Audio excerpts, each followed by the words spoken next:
दर्शकों नमस्कार, जय श्री राम। आपका हमारे चैनल वेद चक्षु में स्वागत है। आज हम आपसे वार्ता करेंगे आपके राशिफल के विषय में। कन्या राशि, नवंबर के महीने में कन्या राशि वालों के लिए क्या शुभ सूचना है। कन्या राशि वालों के लिए ग्रह क्या स्थिति बता रहा है। स्वास्थ्य को लेकर के चर्चा करेंगे, स्वास्थ्य कैसा जाना है। व्यापार की स्वामी भी बुध ग्रह है और पहुंच गए हैं सूर्य के साथ तृतीय भाव में, तो यहाँ कुछ बड़ा ही कमाल करने वाले हैं। देवगुरु बृहस्पति वक्री हो गए हैं कन्या राशि वालों के लिए, क्योंकि यहाँ पर देवगुरु बृहस्पति आपके भाग्य भाव में बैठे हैं। और यहाँ पर बताएं, आपको शनि ग्रह षष्ठ भाव में अब मार्गी हो गए हैं। जो कष्ट है, जो दुख है, उनको हरने के लिए, क्योंकि षष्ठ भाव में शनि के बारे में बताया गया है कि शनि ग्रह षष्ठ भाव में जब प्रबल स्थिति में होता है। प्रबल कैसे देखा जाए, प्रबल की स्थिति होती है कि कोई ग्रह अपने जब राशि में होता है, उच्च राशि में होता है या अपनी ही राशि में होता है, तो समझ लीजिएगा वह उस भाव के फलों को पुष्ट कर देता है। तो यहाँ षष्ठ भाव शत्रु, रोग और ऋण का है, तो कंपटीशन का भी है। ऐसी स्थिति में कह सकते हैं आपने कर्ज लिया हुआ है, काफी समस्याएं चल रही है, या फिर कह सकते किसी समस्या को लेकर के जो आपने ऋण लिया था उससे छुटकारा मिल जाएगा शनि ग्रह के द्वारा। कोई विवाद मुकदमा चल रहा है तब भी आप फ्री हो जाइए, क्योंकि अब शनि मार्गी हो गए हैं। मार्गी शनि आपको लाभ दिखाएंगे और प्रत्यक्ष में इसका प्रमाण आपको अपने जीवन में बदलाव के द्वारा देखने को मिलेगा। प्रिय दर्शकों, कन्या राशि के स्वामी बुध ग्रह जैसे कि सूर्य के साथ है, और साथ ही साथ सूर्य आपकी राशि से द्वादश भाव के स्वामी तृतीय में बैठे हैं। द्वादश भाव यात्राओं का है और तृतीय भाव भी यात्राओं का है।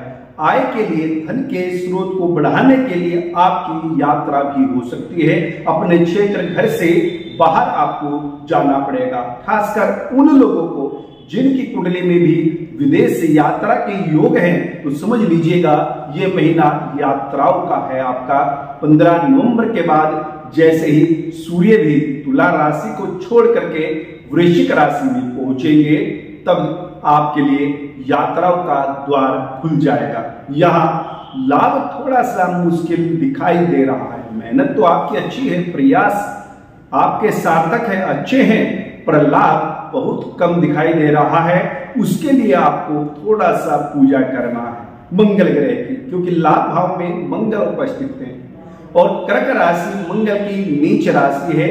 यहाँ पर तृतीय भाव के स्वामी मंगल ग्रह हैं और साथ ही साथ अष्टम भाव के स्वामी भी मंगल ग्रह हैं। तो यहाँ आपको समझना चाहिए, अष्टम भाव का स्वामी जब लाभ में बैठता है तब व्यक्ति को जितना लाभ चाहता है, जितना प्रॉफिट कार्य में होना चाहिए, उतना प्रॉफिट नहीं हो पाता, क्योंकि शनि की दृष्टि भी अष्टम भाव पर पड़ रही है और मंगल की दृष्टि षष्ठ भाव पर है।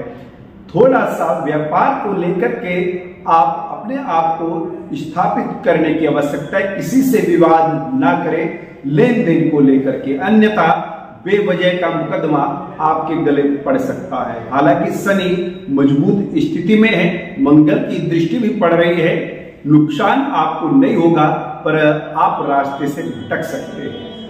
आप चल रहे अपने कार्य को है, पर विवाद का जब विवाद होता है तो व्यक्ति को कोर्ट कचहरी के थाने के चक्कर लगाने पड़ जाते हैं। इसलिए मंगल की पूजा भी करते आपको रहना चाहिए। शनि आपके प्रबल है। प्रिय दर्शकों, धन की स्थिति आपकी बहुत बेहतर रहने वाली है, क्योंकि तुला राशि के स्वामी शुक्र ग्रह 6 नवंबर को वृश्चिक राशि को छोड़ करके पहुंचेंगे चतुर्थ भाव में। वो समय है आपके लिए एक तरीके से घर को बनाने का, एक तरीके से उन लोगों के लिए जो वस्त्रों का काम करते हैं, रेडीमेड कपड़े का व्यापार जिनका है, जिन व्यक्तियों का व्यापार कार्य सफेद वस्तु, चावल, चीनी से जुड़ा हुआ है या दूध का व्यापार करते हैं, उन लोगों के लिए शुक्र ग्रह एक तरीके से नई उपलब्धि प्राप्त कराएंगे या नई दिशा दे सकते हैं। शुक्र ग्रह वाहन के स्वामी देखे गए हैं और चतुर्थ भाव के कारक भी है। चतुर्थ भाव में शुक्र ग्रह का होना समझ लीजिएगा कन्या राशि वालों के लिए वाहन की प्राप्ति को कराने वाला होता है और ऐसी स्थिति में कोई बदलाव जीवन में देखने को मिलेगा। यहाँ पर शुक्र ग्रह की दृष्टि पड़ रही है सीधी कार्य क्षेत्र पर और यहाँ पर बताएं आपको बृहस्पति और शुक्र में राशि परिवर्तन है। बृहस्पति भाग्य को प्रबल करता है तो शुक्र ग्रह भौतिक सुखों को बढ़ा देता है, इसलिए ये महीना बड़ा खास आप लोगों के लिए उपयोगी हो जाता है। यहाँ पर वैवाहिक जीवन की हम बात करें, कन्या राशि वालों के लिए अभी बृहस्पति वक्री चल रहे हैं। रिश्ते की बात हो सकती है पर विवाह फाइनल नहीं होगा। जिन व्यक्तियों का विवाह नहीं हुआ है, अगर कुंडली में आपकी दोष है तो गोचर में भी देवगुरु बृहस्पति की पूजा करके निवारण कर सकते हैं, अन्यथा आपको अभी इंतजार करना पड़ेगा।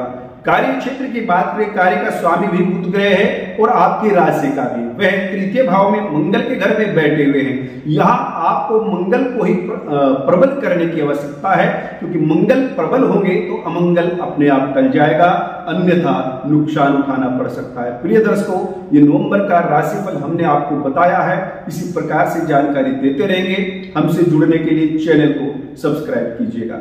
नमस्कार, प्रणाम।